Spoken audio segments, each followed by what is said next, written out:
اب ربیع الاول کے اندر ہم کہتے ہیں ربیع الاول کو ہم مناتے ہیں. یہ منانے کا لفظ مجھے سمجھ نہیں آیا آج تک. ربیع الاول کو ہم مناتے ہیں تو یہ منانے کا لفظ سمجھ میں نہیں آتا. کیا مطلب ہے منانے کا؟ منانے کا مطلب اگر آپ کا یہ ہے کہ ہم اللہ کے نبی محمد الرسول اللہ صلی اللہ علیہ وسلم کی پیدائش کے دن کو مناتے ہیں تو اللہ کے نبی نے اپنے پیدائش کے دن کو کبھی منایا ہے؟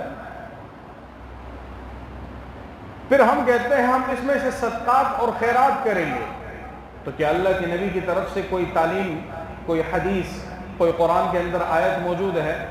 کوئی ضعیف روایت بتا دیجئے، کوئی بات موجود ہے؟ ساری من گڑت بنا کر لوگوں کے سامنے پیش کرتے. ہم کسی صدقات کے خلاف نہیں ہیں. ہم جتنے کرتے ہیں مشکل سے آپ کر لیں، بس دکھنے اور نہ دکھنے کی باتیں ہیں. صدقات ہم زیادہ کرتے ہیں، آپ کو معلوم بھی نہ ہوگا. آپ تو صرف گنے چنے لوگ دنوں میں آپ کہیں گے کہ بھئی محرم کو کر لیا، ربیع اول کو کر دیا. نہیں، صدقات کہتے ہیں روزانہ کے اعتبار سے کرو، ہفتے کے اعتبار سے کرو، ہر مہینے میں کرو، پھر کوئی بات نہیں. لیکن خاص ایام کو خاص کر کے کرنا یہ اسلام کے اندر نہیں. ہم کہتے ہیں کہ ہم نے آج ربیع اول داخل ہو گیا ہے، مہینہ آ گیا ہے. اب لوگ جو ہیں کیا کرتے ہیں، پسند یہ کرتے ہیں کہ بھئی سیرت سنائی جائے. سیرت، میں نے پچھلی دفعہ جو سیرت بیان کی، کسی بھی مسجد کا آپ کو ویسے سیرت نہ ملے گی. لیکن مجھے یہ بات سمجھ میں نہیں آئی کہ وہ سیرت کے جو جلسے ہوتے ہیں، سیرت کے کانفرنس ہوتے ہیں اور سیرت کے حوالے سے جتنے بھی ہم لوگوں کو جمع کرتے ہیں، اس کا مقصد کیا ہے؟ عوام الناس کو اس کا مقصد ہی معلوم ہے. بھئی فلاں جگہ پہ فلاں بیان کرے گا، پہنچ جاؤ. ہم پہنچ جاتے ہیں. لیکن کبھی ہم نے عوام الناس سے یہ بات نہیں پوچھی بھئی اس میں تو نے سیکھا کیا ہے. صرف سبحان اللہ، الحمدللہ، ماشاء اللہ، اس سے تو کام نہیں چلے گا نا. یعنی صرف یہی کہہ کے ہم باہر آئیں گے. ہم نے ربیع الاول میں کیا کرنا ہے؟ بھئی سیرت ہونی چاہیے. لیکن اللہ کے نبی کی سیرت کو صورت میں لانے کی ہم نے آج تک بات کی ہے؟ ہم نے کبھی دونوں کو ملایا ہے؟ نہ سیرت کا ہمیں پتا ہے، نہ صورت کا ہمیں پتا ہے. ہم صرف ربیع الاول کو الفاظوں میں مناتے ہیں. ہم نے کیا، اب آپ دیکھیں گے لوگوں کو کچھ اب عجیب سی بات دوسری ہے. پٹھانوں سے آپ پوچھو، پختنوں کا گنا الگ ادھی کیسے چل رہی تھی کہ جی بارافات تھے، بارافات تھی دا صدقات خیرات کو الگ الگ بارافات سے مطلب دے وینا نبی علیہ السلام پیدا شو دا اللہ ولی بارافات یعنی پر 12 تاریخ نبی علیہ السلام وفات شو تا دا دام پتہ نشتا. ہمیں اس چیز کا بھی پتہ نہیں ہے کہ ہم کیوں مناتے ہیں. اچھا جی، پھر مصمم اور صحیح روایت یہ ہے کہ اللہ کے نبی کی پیدائش ہے جو بھی ہے وہ 12 کو ہے ہی نہیں. وہ تو 3 ہے، 9 ہے اور 12 سب سے کمزور روایت ہے. 9 سب سے مضبوط ہے. حضرت تقی عثمانی صاحب دامت بارکاتہ العالیہ کی اس نے تحقیق میں اس میں لکھا ہے کہ 9 سب سے مضبوط روایت ہے. ہم نے اس کو چھوڑ کے بس اپنے ہی چیزیں. تو میں نے جو پہلے جو آپ کے سامنے تمہید رکھی ہے وہ یہ رکھی ہے کہ ہم نے یہ چیزیں خود ساختہ بنا دی ہے.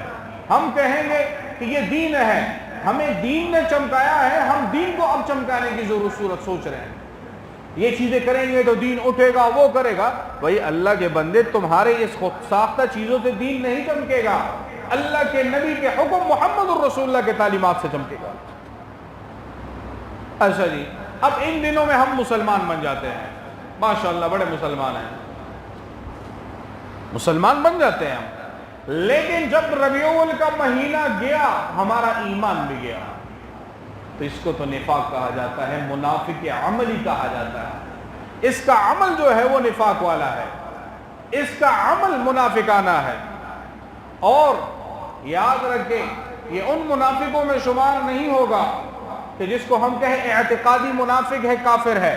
لیکن اس زمانے کا سب سے بدترین فاسق اور فاجر ہوگا جو اللہ کے سامنے بھی دوغلا پن اختیار کر چکا ہے. تو میرے بھائیوں، دوستوں، بزرگوں، عزیزوں، ہم جو ہے ایسے نہیں کہ اللہ نے ہمیں ایمان دیا ہے ہم ہر طرف جائیں بس ہماری مرضی ہے، نہیں. ہمارے حضرت عمر رضی اللہ تعالیٰ امیر المومنین بنے اور آدھی دنیا کے حکمران تھے. 50 ریاستیں ان کے زیر نگرانی، 50 ریاستیں، بڑی بڑی ریاستیں. تو ایک دفعہ ایک پہاڑ کے دامن میں جا رہے ہیں. جب دامن میں جا رہے ہیں تو جو ساتھی تھے ان کو کہا رک جاؤ، تھوڑی دیر رکے. اور راوی کہتے ہیں کہ تھوڑے سے آبدیدہ اور رنجیدہ ہوئے. کسی نے پوچھا حضرت کیا ماجرا ہے، وجہ کیا ہے؟ کہتے یہ وہ جگہ تھی، یہ وہ جگہ ہے کہ جہاں حضرت عمر رضی اللہ تعالیٰ عنہ اپنے اونٹ چراتا تھا اور اونٹ کی پیشاب کی وجہ سے ان کے پاؤں اس سے تر ہو جاتے تھے، اور یہاں پہ میں وہ تمام سختیاں جھیلتا تھا جو اونٹ پالنے کے اعتبار سے برداشت کی جاتی ہے. لیکن آج اسلام نے ہمیں اتنی عزت دی ہے کہ اسلام نے مجھے اس وقت میں اونٹ چرانے والا بنایا. اسلام سے پہلے مجھے اللہ نے اونٹ چرانے والا بنایا، اور اسلام لانے کے بعد اللہ نے اتنی عزت دی ہے کہ اللہ تبارک و تعالیٰ نے مجھے آدھی دنیا کا حکمران بنایا. تو کہا کہ بندے کو اپنی حقیقت کبھی نہیں بھولنی چاہیے. تو ہم اپنی حقیقت کو بھول گئے ہیں. ہم کہیں گے ہم دین کو منائیں گے صرف اپنے اعتبار سے. نماز، روزہ، حج، زکوٰۃ، یہ ساری چیزیں جو ہیں ہم اپنے ہی طرز پہ چلیں گے. ربیع الاول کے اندر بھی ہم اپنے طرز پہ چلیں گے. ربیع الاول ہمیں سبق کیا دیتا ہے؟ ہمیں سبق یہ دیتا ہے محمد الرسول اللہ کی تعلیمات میں آ جاؤ، اپنی شکل و صورت محمد الرسول اللہ کے جیسا بنا دو، اپنے کردار اور سیرت اور گفتار اور اخلاق کو محمد الرسول اللہ کے تعلیمات کے مطابق بنا دو. اب یہ نہیں ہے لیکن دیکھ ہم نے میوے چننے کا پکانا ضرور ہے، یہ ہم نے ضرور کرنا ہے. سمجھ سے بالا تر باتیں، سمجھ میں باتیں نہیں آتی.